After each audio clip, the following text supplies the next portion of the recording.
Here's some of the stories trending this week at NASA.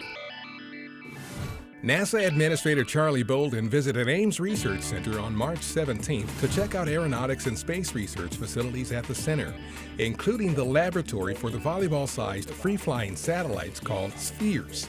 These are used on the International Space Station for experiments in space robotics and spacecraft navigation. He also saw the center's high-fidelity airport control tower simulator dubbed Future Flight Central, where he was briefed on joint research underway with the Federal Aviation Administration and industry partners on next-generation air traffic management. NASA Associate Administrator Robert Lightfoot spoke to the media on March 17th at Cape Canaveral Air Force Station's Space Launch Complex 37, where 2 booster stages are being prepared to launch NASA's Orion spacecraft on its first trip into space later this year. 3 boosters in all will power the United Launch Alliance Delta IV rocket with Orion on top for its Exploration Flight Test 1.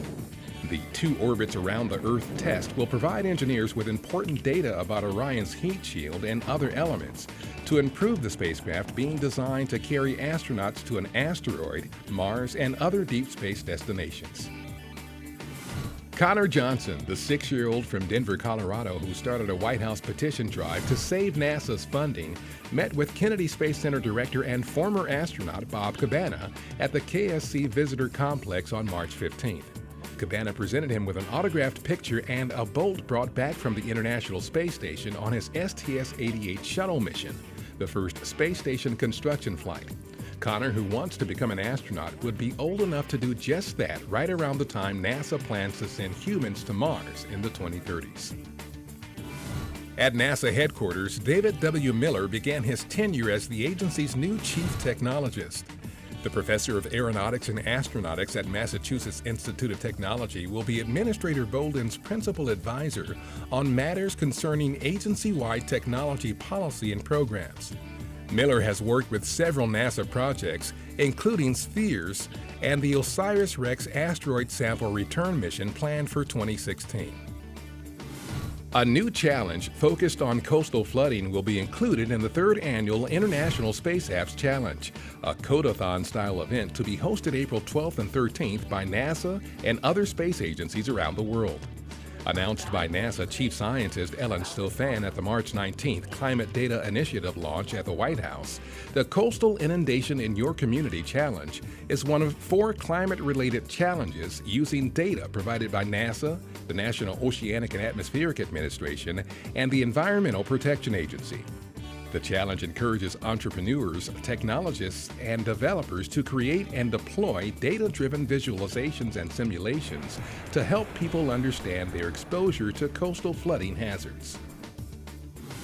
The next 2 crews bound for the International Space Station continued preparing for their missions.